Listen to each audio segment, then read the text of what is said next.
Hello everyone, कैसे हैं आप सब। Welcome back to my channel. I hope आप सब अच्छे होंगे। यहाँ पर हम दिसंबर 2024 एग्ज़ाम के लिए करने वाले हैं पेडागोजी की क्लास।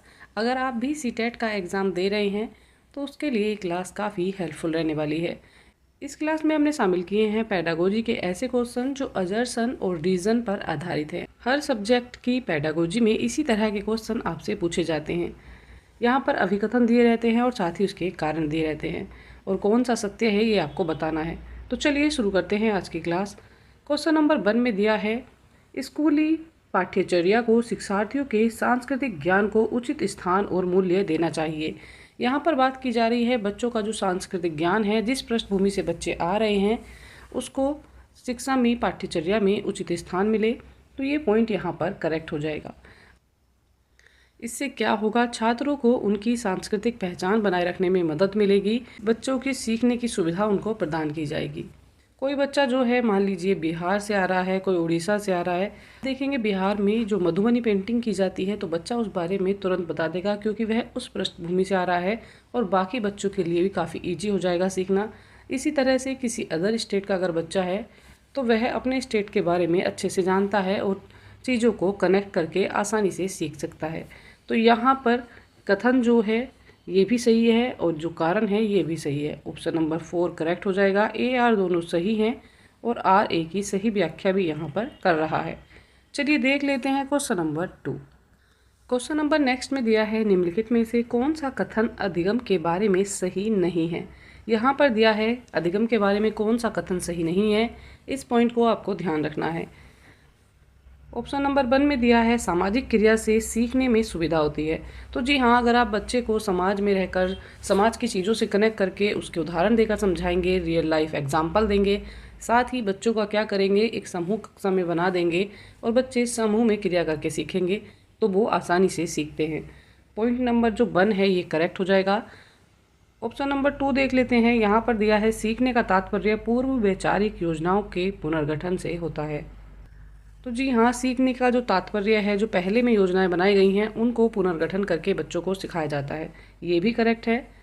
थर्ड में दिया है, एक प्रक्रिया के बजाय एक उत्पाद के रूप में सीखना है। तो ये यहाँ पर गलत हो गया है।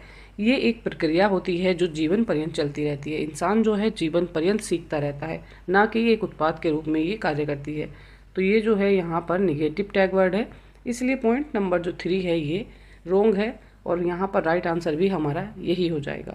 पॉइंट नंबर 4 में दिया है, सीखना शिक्षार्थियों पर निर्भर करता है।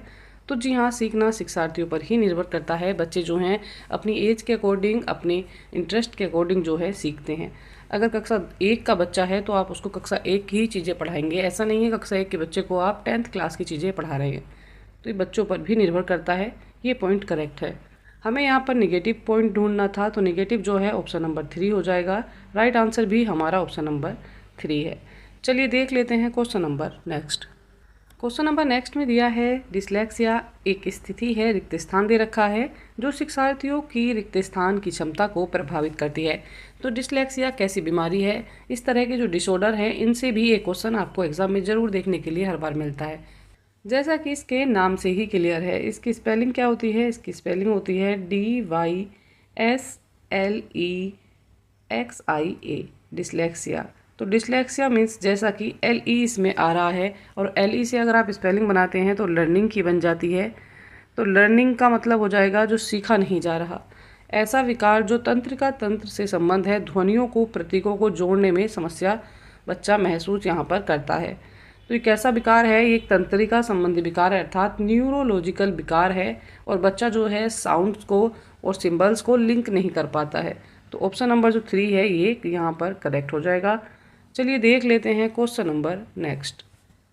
क्वेश्चन नंबर नेक्स्ट में दिया है, वास्तविक जीवन की समस्याओं और मूर्त अनुभवों से सीखना बच्चे को सीखने और जानकारी प्राप्त करने के लिए कई रास्ते देता है।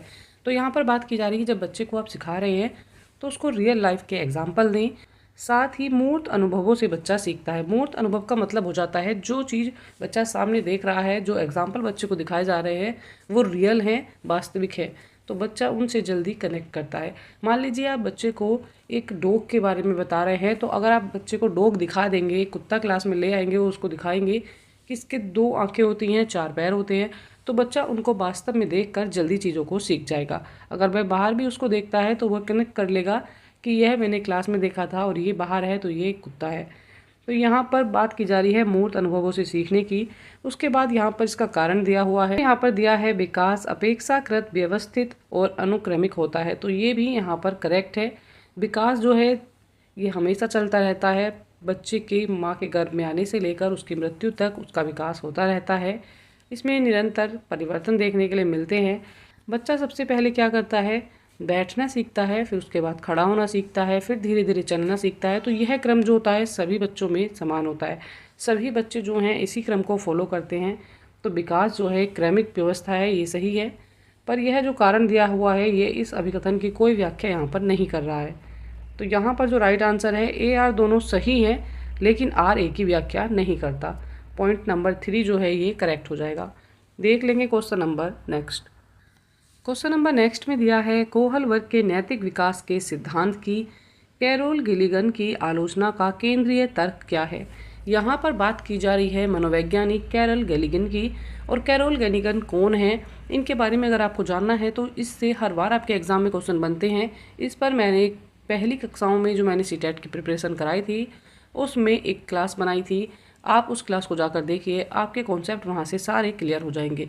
कौन है कैरोल गिलिगन और इन्होंने कोहल वर्ग के नैतिक विकास के सिद्धांत के बारे में क्या आलोचना की, ये भी आपको कंप्लीट वहाँ से पता लग जाएगा।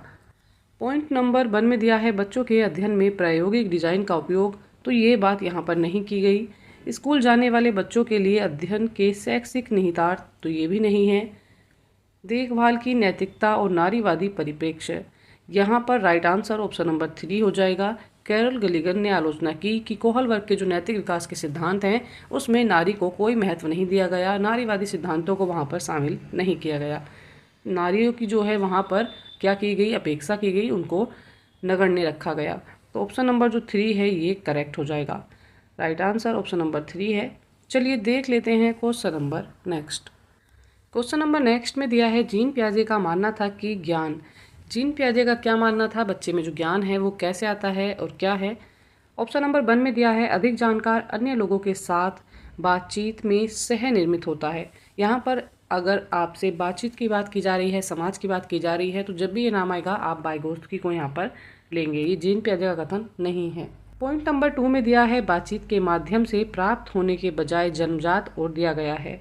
तो बच्चे में जन्मजात नहीं माना है जीन पियाजे ने, बातचीत के माध्यम से प्राप्त होता है ये भी नहीं माना है, तो ये भी यहाँ पर गलत हो जाएगा। पॉइंट नंबर 3 में दिया है पर्यावरण से निष्क्रिय रूप से पारित होने की बजाय बच्चे के द्वारा निर्मित होता है, ये करेक्ट हो जाएगा। पर्यावरण से निष्क्रिय रूप से पारित होने की बजाय बच्चे के द्वारा निर्मित जो है जीन पियाजे ने इसको माना है। जीन पियाजे का मानना था कि बच्चे में जो है कुछ ना कुछ क्षमता जो है उसके खुद के द्वारा निर्मित की जाती है, तो यहाँ पर पॉइंट नंबर 3 जो है ये करेक्ट है। पॉइंट नंबर 4 में दिया है एक दृश्यमान व्यवहार परिवर्तन जैसे विश्वसनीयता से मापा जा सकता है, ये यहाँ पर रॉन्ग हो जाएगा। राइट आंसर ऑप्शन नंबर 3 है। चलिए देख लेते हैं question number next. Question number next में दिया है समीर नृत्य प्रतियोगिता में उत्सुकता से केवल इसीलिए भाग लेता है क्योंकि वह नगद का पहला पुरस्कार जीतने में रुचि रखता है। बच्चे को क्या है, बच्चा सोच रहा है अगर वह डांस करेगा प्रतियोगिता में इसीलिए हिस्सा ले रहा है कि अगर वह डांस करता है तो उसको नगद पुरस्कार मिलेगा। इसी वजह से बच्चा जो है किस रूप से प्रेरित है, यहाँ पर बच्चा जो है नृत्य प्रतियोगिता में इसलिए भाग ले रहा है क्योंकि उसको बाह्य रूप से पुरस्कार मिल रहा है, अर्थात बच्चा जो है बाह्य रूप से प्रेरित है, उसको पुरस्कार मिल रहा है, उसको शाबाशी मिल रही है। तो यह कैसी चीज़ें हैं, यह उसको बाह्य रूप से प्राप्त होने वाली चीज़ें हैं। तो बच्चा जो है बाह्य रूप से प्रेरित है। अगर बच्चा अपने मन से अपनी इच्छा से करता और पुरस्कार के लिए नहीं करता तो यहाँ पर वह आंतरिक रूप से प्रेरित होता, पर यहाँ पर उसको पता है कि उसको नगद पुरस्कार इसके लिए दिया जाएगा, तो यह बाह्य रूप से प्रेरित है। चलिए देख लेते हैं क्वेश्चन नंबर नेक्स्ट। क्वेश्चन में दिया है निम्नलिखित में से कौन समाजीकरण की प्रक्रिया की विशेषता बताता है। समाजीकरण की प्रक्रिया की विशेषता निम्न में से कौन बता रहा है। यह एक रैखिक प्रक्रिया है। तो जब बात होती है रैखिक की या लीनियर प्रोसेस की तो ये यहाँ पर रॉन्ग हो जाएगा। समाजीकरण की जो प्रक्रिया है यह रैखिक नहीं होती है, कभी आप ज़्यादा सीखते हैं, कभी आप कम सीखते हैं, कभी कभी आप बहुत कम समय में बहुत ज़्यादा चीज़ें सीख लेते हैं, तो इसमें उतार चढ़ाव आते रहते हैं, ये रैखिक रूप में नहीं होता।